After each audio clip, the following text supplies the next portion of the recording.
Hello guys. तो एक बार फिर हम लोग लेके आ चुके हैं वीकेंड में तो ऐसे शेयर का रिसर्च जो कि अगर इसको हम अपने पोर्टफोलियो में ऐड करते हैं तो आने वाले टाइम में मतलब स्विंग ट्रेडिंग के तौर पे या फिर पोजिशनल तौर पे हमें एक अच्छा खासा रिटर्न देने के लिए रेडी है। तो डायरेक्ट उसके चार्ट पे आएंगे, बात करते हैं लेवल्स की, कहाँ से बाइंग करनी चाहिए, क्या स्टॉप लॉस होने वाला है, क्या आने वाले टाइम में टारगेट होने वाले हैं। वीडियो हो सकता है थोड़ी सी लंबी हो क्योंकि दो अच्छे खासे स्टॉक्स हैं जो कि अभी अच्छे लग रहे हैं लॉन्ग टाइम के लिए। तो उसका रिसर्च हम लोग जानने की कोशिश करते हैं, आते हैं डायरेक्ट चार्ट के ऊपर और बात करते हैं लेवल्स के बारे में। तो जैसे कि हमने थंबनेल थ्रू देख ही लिया होगा कि हम लोग आज बात करने वाले इस वीडियो में एयू फाइनेंस बैंक के बारे में, और उसके बाद अपना अगला स्टॉक होगा पीआई इंडस्ट्रीज का। तो एयू फाइनेंस बैंक का जो हमने लास्ट अपना वीकेंड एनालिसिस आपके साथ शेयर किया था उसके अंदर भी आपके साथ हमने इसका जिक्र किया था। एक अच्छा खासा यहाँ पे करेक्शन देखने को मिला है जो इसने अपना लगभग ऑल टाइम हाई यहाँ पे क्रिएट किया था। अगर हम देखें तो ये अपने पैटर्न में चल रहा था तो यहाँ पे इसने अपना ऑल टाइम हाई यहाँ पे क्रिएट किया था 813 का, और वहां से 813 का यहाँ पे हाई बना के इसने अपना लो यहाँ पे जनरेट किया है 592 का। तो अब यहाँ से थोड़ा सा ऊपर भी आया है, मतलब थोड़ा सा इसके अंदर रिकवरी भी आई है। तो ऐसा लग रहा है कि अब इसके अंदर एक अच्छा खासा अपसाइड देखने को मिल सकता है। इसके अंदर हम लोग कुछ दिन अगर एसआईपी करते हैं एक स्टॉप लॉस के थ्रू, मतलब एक प्रॉपर स्टॉप लॉस के थ्रू, अगर इसके अंदर हम लोग एसआईपी करते हैं तो एक आने वाले टाइम में एक बहुत बड़ा रिटर्न यहाँ पे देने वाला है एयू फाइनेंस बैंक। अब इसके हम लोग डेप्थ एनालिसिस में आते हैं कि क्या यहाँ पे क्या करना चाहिए, प्राइस चल कैसे रहा है। पहले तो हम लोग आप लोग देख पा रहे होंगे कि एक ये ट्रेल लाइन को फॉलो कर रहा है, मतलब यहाँ ऊपर जाता है फिर नीचे आता है, फिर यहाँ पे किसी डिमांड जोन को सपोर्ट लेता है, फिर ऊपर जाता है, फिर सप्लाई जोन को बोलेंगे सही से सप्लाई जोन को ब्रेक नहीं कर पाता, फिर नीचे आता है, फिर डिमांड जोन में एंट्री, फिर ऊपर। इस तरीके से अभी परफॉर्म कर रहा है। अब यहाँ पे हम लोग देखेंगे, अगर इसका आएंगे, अगर हम लोग 3 मंथ के टाइम फ्रेम पे आते हैं तो 3 मंथ के टाइम फ्रेम पे ऑलमोस्ट ही आ चुका है, मतलब 3 मंथ के डिमांड जोन में ऑलमोस्ट की एंट्री मिल चुकी है। ठीक है। अब आते हैं हम लोग मंथली चार्ट पे। मंथली चार्ट पे भी आएंगे तो एक मंथली का डिमांड जोन है जिसके अंदर इसने एंट्री दी थी लास्ट डे, मतलब फ्राइडे को। आज मैं सैटरडे को वीडियो शूट कर रहा हूँ, इसलिए फ्राइडे को लास्ट डे इसने एंट्री दे दी थी। तो अब इस केस में क्या है, एक तो मंथली का डिमांड जोन हो गया। यहीं पे अगर हम लोग आते हैं वीकली टाइम फ्रेम पे तो यहाँ पे भी एक प्रॉपर एक बहुत बढ़िया डिमांड जोन दिख रहा है अपने को। ठीक है। और यहीं पे आते हैं अगर हम लोग डेली टाइम फ्रेम पे तो यहाँ पे तो मतलब इस डिमांड जोन की बात ही क्या करें हम लोग। मतलब अगर कोई भी डिप मिलता है मुझे 575 570 के आसपास भी, तो ऑप्शन बाइंग की तो नहीं लेकिन ऑप्शन सेलिंग के लिए मैं डेफिनेटली जाने वाला हूं, जहां पे मैं 550 का पुट 550 का पुट मैं यहाँ पे सेल करूंगा और हेज करने की कोशिश करूंगा। अगर 500 के पुट के अंदर लिक्विड होती है तो मतलब उससे क्या होगा, एक तो अपना फंड कम उसमें यूज होगा और प्रॉफिट के चांसेस अच्छे खासे इसमें हो जाएंगे। तो ये तो होगी अपनी ऑप्शन सेलिंग की स्ट्रेटेजी। बात करते हैं यहाँ पे किस तरीके से इसको पोर्टफोलियो में ऐड ऑन किया जा सकता है। इसने लास्ट डे मतलब ये अच्छा खासा रिवर्सल दिखाया, मतलब एक बहुत बड़े यहाँ पे रेंज के आने के बाद इसने एक फाइनली एक बहुत अच्छी खासी इसने ग्रीन कैंडल फॉर्म की है। तो अब मुझे लग रहा है इसके अंदर एक रिवर्सल आने के चांसेस हैं, बिकॉज अगर आरएसआई की बात करेंगे तो इतने गिरने के बाद आरएसआई भी काफी लोअर लेवल पे पहुंच चुका है। तो अब जैसे इसकी क्लोजिंग हुई है 6 रुपए, सॉरी 630 रुपए, 603, सॉरी 603 रुपए 90 पैसे पे। अब मुझे ऐसा लगता है कि इसके अंदर एसआईपी करने के लिए बेस्ट स्टॉक होने वाला है अभी के लिए मेरे रिसर्च के अकॉर्डिंग। मतलब कुछ परसेंट क्वांटिटी मैं बोलूंगा कि 40% या फिर 30% यहाँ पे मैं ऐड ऑन करने की कोशिश करूंगा। बाकी के मैं फंड बचा के रखूंगा। अगर किसी प्रकार से इसके अंदर एक डिप आती है मतलब 580 के आसपास, तो वहां पे भी 30% ऐड करने की कोशिश करूंगा।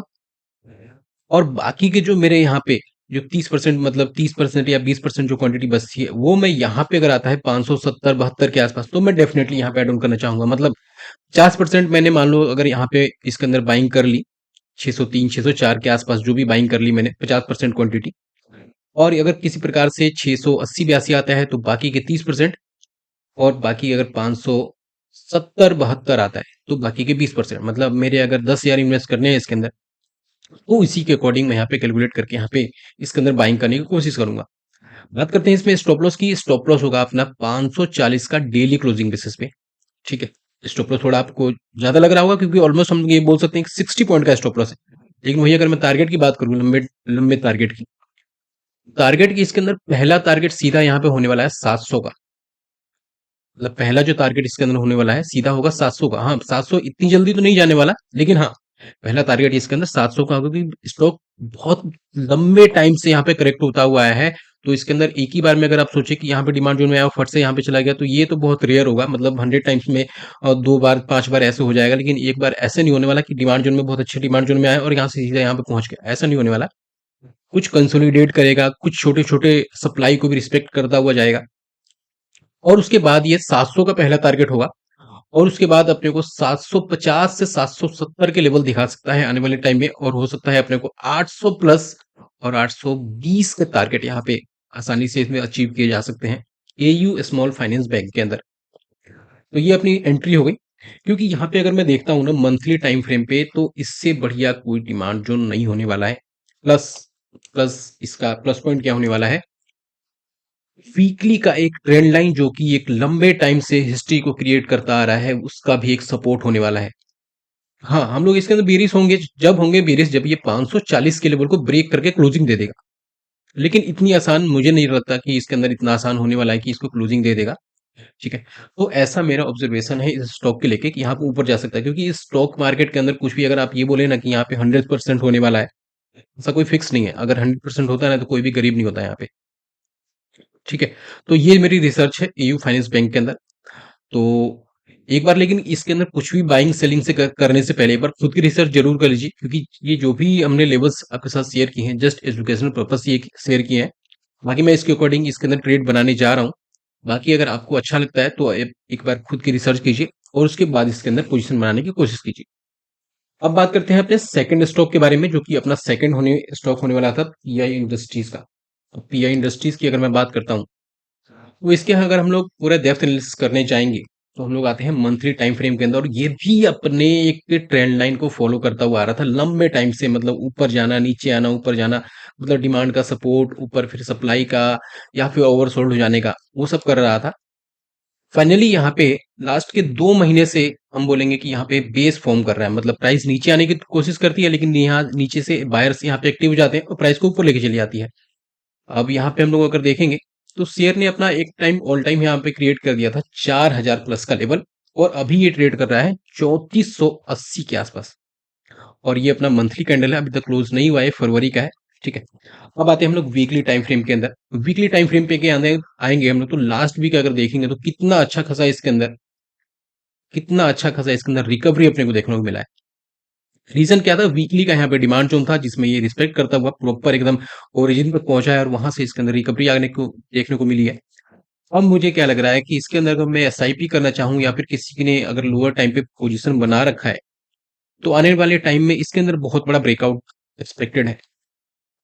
और इसके अंदर पहला जो इसके अंदर टारगेट बनने वाला है, पहला टारगेट मतलब एक पहला टारगेट जो होगा 3750 का पहला टारगेट इसके अंदर मेरे को देखने को मिलता है। उसके ऊपर अगर हम जाते हैं तो 3840 से 50 तक, और फिर उसके बाद मुझे ऐसा लगता है कि ये आने वाले टाइम में 4100 के लेवल, 4100 से 4200 के लेवल भी हिट करता हुआ दिख जाए, तो आपको सरप्राइज नहीं होना है। बात करते हैं इसमें पोजीशन बनाई कैसे जा सकती है। इसमें पोजीशन कैसे बनाई जा सकती है, ऑलरेडी इसने एक बहुत बड़ा यहाँ पे ब्रेकआउट टाइप का स्ट्रक्चर फॉर्म कर रहा है, लेकिन जब यहाँ ये इसको ध्यान में रख के चलना आप लोग, जब यहाँ से फटेगा ना, ये बहुत बड़े बड़े कैंडल यहाँ पे फॉर्म करता हुआ नजर आएगा, मतलब इस टाइप के कैंडल, और यहाँ पे बाकी है अभी बहुत बाकी है इसके अंदर कैंडल, इस टाइप के कैंडल बड़े बड़े कैंडल बाकी है अभी। इसके एंट्री की बात करें उससे पहले छोटा सी रिक्वेस्ट है, अगर आपको हमारी वीडियो पसंद आती है, हमारी रिसर्च से आपको कुछ ना कुछ सीखने को मिलता है, तो गाइस वीडियो को एक बार लाइक कर दो, चैनल को सब्सक्राइब कर दो, और जिन लोगों को इस टाइप की वीडियो को नीड है आप लोग शेयर कर दो, ताकि आपके साथ सारे कंटेंट हम लोग जैसे भी शेयर करते हैं कुछ ना कुछ आपको सीखने को मिले और उससे आपकी कुछ हेल्प सके। तो यहाँ पे हम लोग देखेंगे अगर एंट्री की बात कैसे की जाए डेली टाइम फ्रेम के अंदर, तो इसके अंदर अगर हमें लॉन्ग टर्म का टारगेट लेना है, तो इसके अंदर हम लोग सोचेंगे कि यहीं पे अगर बल्क में बाय कर ले, तो ऐसा कुछ नहीं होने वाला। मतलब एटलीस्ट आपको एक कुछ डिसीजन लेना पड़ेगा कि मेरे को किस तरीके से यहाँ पे बाइंग करनी है। अब यहाँ पे सीएमपी अभी क्लोजिंग जो मिली है 3484 रुपए पे इसकी क्लोजिंग मिली है, तो मैं क्या करूंगा, इसमें कुछ परसेंट क्वांटिटी बाइंग करने की कोशिश करूंगा, मतलब 40%, 30%, 50% ऐसे। अब एग्जाम्पल की अगर मैं 50% यहाँ पे क्वांटिटी एड ऑन करता हूँ सीएमपी पे, किसी प्रकार से मुझे कोई डिप मिल जाए, वो डिप मुझे मिल जाए अगर 3350 के आसपास, 3360 के आसपास, तो बाकी 30% मैं एड ऑन करने की कोशिश करूंगा, और बाकी जो मेरे लास्ट यहाँ पे होता है 3300 के आसपास आ जाए, या फिर 3290 80 आ जाए, तो बाकी के जो 20% यहाँ पे मैं एड ऑन करने की कोशिश करूंगा। उस केस में जो मेरा स्टॉप लॉस हो जाएगा वो हो जाएगा 3220 का स्टॉप लॉस होगा क्लोजिंग बेसिस पे, डेली के क्लोजिंग बेसिस पे मेरा स्टॉप लॉस होने वाला है। और पहले टारगेट की अगर मैं बात करूं तो ये सब कुछ नहीं देखने वाला मैं। पहले टारगेट की अगर मैं बात करूं तो सीधा मतलब शॉर्ट टर्म के अंदर जो मेरे टारगेट मिलने वाले हैं 3650, उसके बाद 3750 से लेकर 3800 के आराम से यहाँ पे टारगेट अचीव हो सकते हैं आने वाले टाइम के अंदर। तो इसको अपने रडार में रख के चलना है, इन दोनों स्टॉक को अपने रडार में रख के चलना है। अब बात करते हैं कि हम बार बार यहाँ पे आपको परसेंटेज में क्यों बात कर बाइंग करने की कोशिश कर रहे हैं।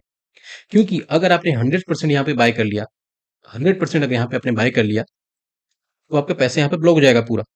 लेकिन किसी प्रकार से अगर यहाँ पे कोई करेक्शन आता है या फिर मार्केट थोड़ी नीचे आती है और अगर आपको यहाँ पे स्टॉक मिल जाए, यहाँ पे स्टॉक आ जाए तो आपको अच्छा खासा पोर्टफोलियो वो रेड कर देगा। रेड कर देगा, आप लोग आ जाएंगे पैनिक के अंदर, अरे यार ये क्या बाय कर लिया मैंने, क्या बाय कर लिया। तो आपका एवरेज तो यही होने वाला है। ठीक है, यहाँ पे आएंगे आप थोड़ा पैनिक हो जाएगा, आपके पास पैसे ही नहीं बचेंगे कि इसमें दोबारा से बाइंग करनी चाहिए। ठीक है, तो उस केस के लिए हम लोग यहाँ पे इस तरीके से ट्रेड लेते हैं यहाँ पे कि अगर कुछ परसेंट यहाँ पे कुछ क्वांटिटी एड ऑन कर लिया जाए मतलब 50% के आसपास, तो अगर वो नीचे आए तो हम लोग एवरेज करेंगे तो अपनी एवरेज यहाँ के आसपास हो जाएगी। ठीक है? अपनी एवरेज यहाँ के आसपास हो जाएगी। अब इसमें थोड़ा एक बैड पॉइंट ये होता है कि अगर हमने 50% क्वांटिटी यहाँ पे बाय किया और वो नीचे ही नहीं आया, वो प्राइस मतलब नीचे ही नहीं आया और यहीं से भागता चला गया, तो क्या होगा? तो मतलब 50% के पैसे तो मेरे पास बच गए, तो उसमें क्या होगा? उसमें ये होगा, थोड़ा सा अपने को रिग्रेट होगा कि अरे यार मैं अगर सारे क्वांटिटी यहीं पे बाय कर लेता तो अच्छे खासे मेरे पैसे बन जाते। लेकिन अगर वो नीचे आ जाता तो वहां पे रिग्रेट करते, अरे यार ये नीचे बाय करता तो ज्यादा बेस्ट होता। तो इस चलते हम लोग उस सिनेरियो को लेके चलते हैं ताकि हम लोग बड़े मूव को कैप्चर कर पाए और अपने कैपिटल भी सेव रहे। तो गाइज ये थी अपनी research AU buying, AU small finance bank के ऊपर प्लस पीआई इंडस्ट्रीज के ऊपर। अगर आपको रिसर्च पसंद आई है तो प्लीज वीडियो को लाइक कीजिए, चैनल को सब्सक्राइब कीजिए और इसी तरीके की वीडियो के लिए हमारे साथ बने रहिए। चलिए मिलते हैं नए वीडियो नए टॉपिक के साथ, तब तक के लिए bye, take care and keep watching my videos.